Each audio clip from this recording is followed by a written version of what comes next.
आदित्यनाथ जी की सरकार ने सभी 7 कृषि विज्ञान केंद्रों पर 6 एक रानी लक्ष्मीबाई में और जो 5 जनपद हैं उनके भीतर हमने 1 करोड़ 60 लाख रुपए से सीड हब के रूप में स्कीम दी थी। 60 लाख रुपए के भीतर में उनका प्रोजेक्ट जो मशीनरी पार्ट और बिल्डिंग के लिए, 1 करोड़ रुपए रिवॉल्विंग फंड के लिए, जिससे किसानों को रिवॉल्व करके वो बीज उत्पादन की दृष्टि से बीज पैदा करा सकें और दे सकें। दूसरा, पिछले वर्षों के भीतर 10,000 से ज़्यादा 5 साल में हमने यहाँ पर खेत तालाब योजना के अंतर्गत 50% अनुदान पर खेत तालाब खोले हैं, जिसमें जल संरक्षित करा करके और आज सिंचाई सुविधा बढ़ाई गई है। इस बुंदेलखंड में लगभग 8 लाख हेक्टेयर के भीतर खरीफ की खेती होती थी, आज वो बढ़ करके 11 लाख हेक्टेयर पर उसी योजना की वजह से पहुंची है। और 14 लाख हेक्टेयर के भीतर रबी की खेती होती थी, आज बढ़ करके वो 16 लाख से ऊपर पहुंची है।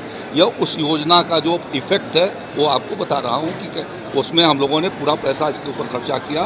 जल संरक्षण का काम, सिंचाई सुविधा उसके लिए आगे बढ़ सके। प्रधानमंत्री मोदी जी और योगी जी की सरकार ने दोनों ने मिल करके बुंदेलखंड एक्सप्रेस बनाई, जिससे कि आवागमन यहाँ का सुलभ हो गया है।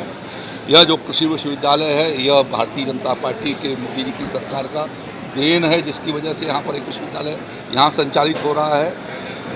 फिर चित्रकूट तक जोड़ने का और चित्रकूट से प्रयागराज को जोड़े जाने का भी प्रोजेक्ट हमारा सैंक्शन हो गया, जिससे बुंदेलखंड की कनेक्टिविटी दिल्ली से लेकर के और प्रयागराज तक उसकी बढ़ गई है। साथ साथ में उसके डिफेंस कॉरिडोर के भीतर भी इसके भीतर कुछ चैप्टर दिए गए हैं, जहाँ पर डिफेंस कॉरिडोर के माध्यम से उद्योग आएंगे। अभी इन्वेस्टर समिट हुआ था, ग्लोबल इन्वेस्टर समिट, उसमें बुंदेलखंड के लिए लोगों ने जो प्रस्ताव दिया है, मुझे जहाँ तक ध्यान में है, 3.5 लाख करोड़ रुपए के करीब का जो है वो प्रपोजल मोयू दिया है। तो यह सब चीज़ें कॉरिडोर में पिछले इतने सालों से हम खाली सुन रहे हैं, 2 साल पहले उसको शुरू किया गया था। अब ऐसा नहीं, उसके लिए लैंड एक्वायर की गई है, उसके लिए ज़मीन की व्यवस्था किया गया है। पहला पार्ट था उसका बुंदेलखंड एक्सप्रेस बनाना, तो उस बुंदेलखंड एक्सप्रेस के लिए जितनी ज़मीन की ज़रूरत थी उस ज़मीन को लिया।